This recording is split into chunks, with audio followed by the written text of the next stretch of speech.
Alhamdulillah banyak yang ketagihan sama leker Holland buatanku, jadi banyak yang pesen lagi dan lagi. Ini asli emang seenak itu, wangi juga, dan ini tuh cara bikinnya gampang, simple, bahannya juga sederhana banget. Yang pertama di sini aku pakai 3 bungkus margarin yang 200 gram, jadi total 600 gram, 3 butir telur, kemudian 30 sendok makan gula halus. Lanjut di sini kita mixer sampai tercampur dan teksturnya tuh jadi lembut pucat seperti ini. Kalau udah masukkan susu bubuk 6 sendok makan dan 660 gram tepung terigu atau 66 sendok makan. Lanjut diaduk-aduk sampai semuanya tercampur merata dan tidak ada yang bergerindil. Kemudian siapkan loyang, diolesi margarin atau dikasih kertas roti, kita tuang aja, diratakan. Kemudian diolesi pakai kuning telur. Jangan lupa digaris-garis pakai garpu karena ini ciri khasnya leker Holland.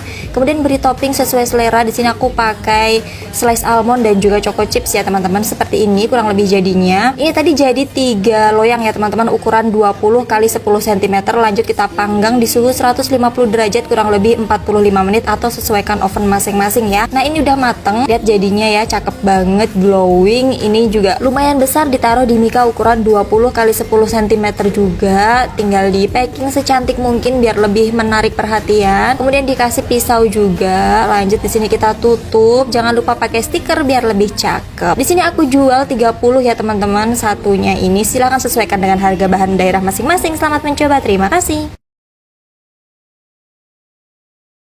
Nyobain yang lagi viral, iseng-iseng bikin status WA, emak-emak pengajian jadi pada order. Ternyata emang enak banget guys, lihat aja lembut banget. Oke, langsung aja terigu, gula pasir, ragi instan dan juga susu kita aduk rata, terus di mixer pakai stand mixer dari Ideal Life tipe IL221. Kalau udah setengah kalis masukin margarin dan juga sedikit garam, lalu kita mixer lagi sampai kalis. Coba lihat hasilnya, bener-bener kalis dan cakep banget. Di sini adonannya mau aku bagi-bagi, satu bagiannya tuh aku timbang 25 gram, terus dirapikan aja ya, bisa di rounding gini supaya mulus. Di sini aku pakai cup aluminium, terus kita proofing 1 jam. Setelah 1 jam aku taburi terigu ya atasnya supaya warnanya tuh tetap putih. Lanjut di oven, aku pakai oven dari Ideal Life tipe IL330. Sambil nunggu rotinya mateng, aku mau bikin diplomat krimnya. Langsung aja masukin semua bahan yang udah aku tulis, terus kita aduk rata. Aku pakai balon whisk dari Ideal Life. Sekarang kita hangatkan susu ya, nggak usah sampai mendidih, cukup hangat aja. Tuang ke telur yang tadi. Lalu kita masak kembali nih. Aku pakai kitchen utensil dari Ideal Life tipe 172B. Kalau udah mengental gini, pindahkan ke wadah dan kita tunggu sampai dingin. Sementara itu kocok whipped cream bubuk dengan air es. Kalau udah dingin, ini bisa kita aduk-aduk dulu, terus kita campur whipped creamnya, aduk sampai rata dan pindahkan ke dalam plastik segitiga. Nah, ini rotinya udah matang, tinggal kita masukin aja diplomat krimnya. Bagian atasnya juga kita oles diplomat krim. Nah, selanjutnya ini terakhir kita taburi dengan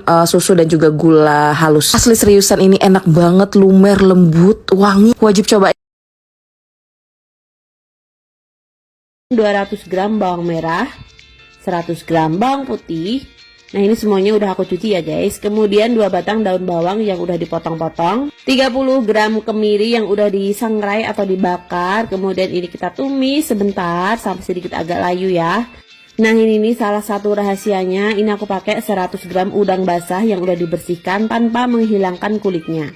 Lanjut diaduk-aduk kembali. Kalau udah seperti ini, udah layu, lanjut kita angkat, kemudian kita tiriskan.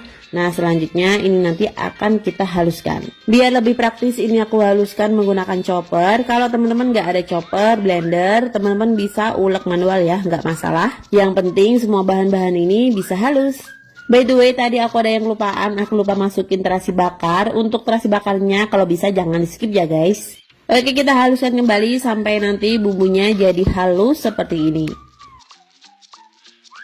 Setelah bumbu halus, langkah selanjutnya kita akan tumis bumbu halus tadi. Panaskan minyak secukupnya, kita masukkan bumbu halus tadi ya. Kita aduk-aduk terus. Gunakan api sedang aja, kita masak terus ya sampai nanti dia mengeluarkan minyaknya. Kemudian tambahkan 2 sendok teh garam, 1 sendok teh penyedap, 1 bungkus merica ladaku, dan juga sedikit aja gula merah. Untuk gula merahnya di sini berfungsi untuk menetralkan rasanya. Nah, hasilnya itu seperti ini ya guys. Ini minyaknya udah keluar dan warnanya udah berubah, nggak seperti tadi. Untuk aromanya ini bener-bener sedap banget ya teman-teman. Nah, ini tinggal kita tunggu sampai benar-benar dingin dulu, baru nanti kita simpan atau kita pindah ke wadah. Nah, ini bisa tahan sampai 1 bulanan di chiller ya. Kalau di freezer mungkin sampai 2 bulanan. Nah, ini minyaknya ini menjadi salah satu bahan pengawet juga ya teman-teman. Ini udah dingin, aku pindah ke wadah, aku pakai toples aja. Dan pastikan untuk wadahnya ini benar-benar bersih dan juga kering. Oke, tinggal ditutup rapat, kita bisa langsung simpan. Nah, sekarang aku mau kasih tunjuk kalian cara menggunakan bumbu nasi goreng ini. Pertama, aku orak-arik telur dulu dan ini juga aku tambahkan pete. Lanjut, untuk 2 porsi nasi goreng, ini aku menggunakan 2 sendok makan bumbu nasi goreng. Aku tambahkan juga 1 sendok makan minyaknya. Ditumis sebentar aja, lanjut masukkan nasi pera 2 porsi. Tinggal dibumbui dengan garam, penyedap, saus, kecap manis, dan juga aku tambahkan dengan kecap Inggris. Udah kayak gini aja, tinggal diaduk rata sampai bumbunya itu benar-benar merata. Kalau pengen pedas, tinggal ditambahkan irisan cabai. Pastikan saat mengambil bumbu, sendoknya itu kering dan juga bersih. Ini dia nasi goreng istimewanya udah jadi, dan asli loh guys, ini tuh mirip banget sama yang dijual abang-abang di pinggir jalan. Rugi banget kalau kalian gak nyobain ini. Selamat mencoba!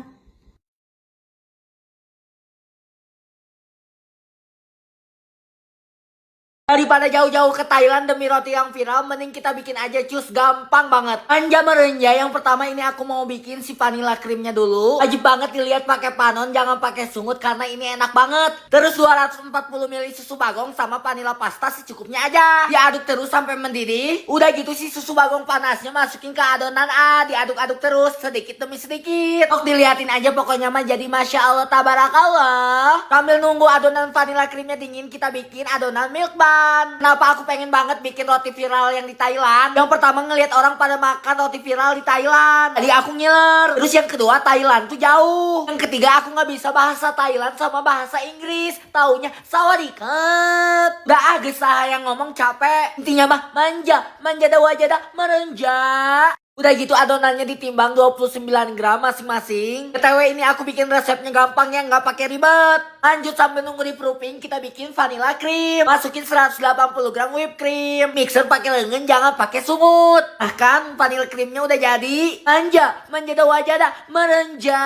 Udah gitu aku bake adonan milk bar-nya 160 derajat 20 menit. Masya Allah tabarakallah. Masukin butter 60 gram, susu kental monyet 30 gram. Karena aku mau bikin butter layernya. Harga ribet makanya dilihat pakai panon, jangan pakai sungut kalian. Masya Allah tabarakallah. Intinya mah ini paling enak sedunia, jujur. Simple gak pakai ribet, yang penting mah ada usaha. Roti viral Thailand ala Mamut udah jadi, mari kita lobok. Sumpah guys, ini rasanya enak banget. Bebeledagan nyorocos di dalam sungut. Ini mah kata aku kalian mending bikin deh secepatnya dan rasakan sensasi nyorocos.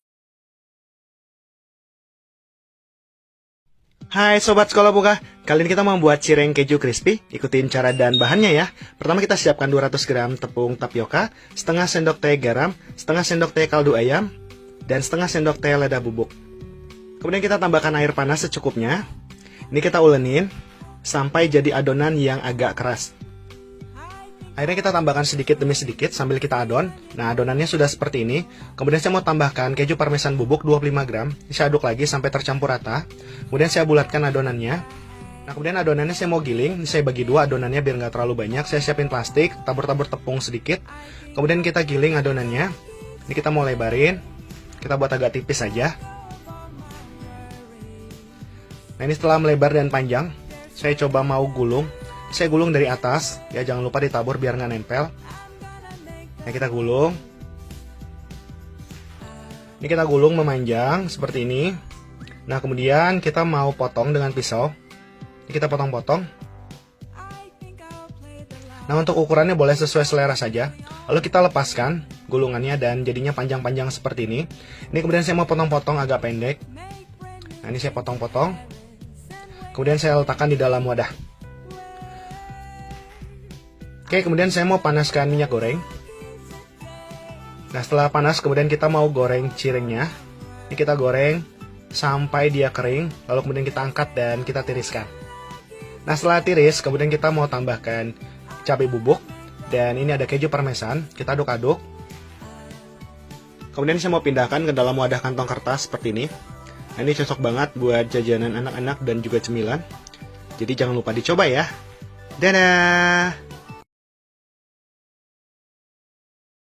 Gohyong cikini yang montok kayak gini pasti bikin lagi ya. Luarnya garing, dalamnya kenyalnya pas, dan dagingnya ini berasa banget mirip sama yang dijual di cikini. Resep ini juga pastinya mudah untuk dibuat di rumah dan cocok untuk dipakai jualan. Untuk kulitnya ini mirip dengan kulit risol, tapi penggunaan telurnya lebih sedikit supaya pada saat digoreng tuh dia lebih crunchy. Kalian bisa cetak kecil-kecil seperti kulit risol pada umumnya, atau bisa juga masak versi besar menggunakan wajan seperti ini. Untuk tips lengkap aku udah share di YouTube ya. Sekarang untuk sausnya, tumis bawang putih, bawang merah pakai margarin, lalu tinggal campur aja dengan campuran sausnya. Dan untuk bubuk ngohyong kalau kalian lagi nggak ada boleh di skip ya. Di sini aku masaknya menggunakan kompor W388 dari Wingas. Gemes banget ya. Ini ada dua pilihan warna pastel dengan desain yang elegan dan terbuat dari tempered glass anti pecah, tahan suhu panas hingga 700 derajat. Dicicipin kalau kurang manis, asam, asin, gurih kalian tinggal sesuaikan. Sekarang untuk gohyongnya, pertama chop dulu bawang putih dan juga bawang merah. Lalu aku juga udah siapin paha ayam file dengan kulitnya yang sudah direbus. Ini juga sama ya, kita chop, tapi kalau aku sukanya tuh chopnya chop kasar, jadi masih bertekstur seperti ini. Aku juga tambahin bakso, kalau bisa pilih baksonya itu dia yang memang kenyal dan juga acinya tuh berasa ya, jadi bukan bakso yang terlalu daging banget. Setelah itu tinggal kita campur dengan tepung tapioka, terigu, dan juga bumbu-bumbu. Diaduk merata dulu, baru terakhir tinggal kita tambahkan telur.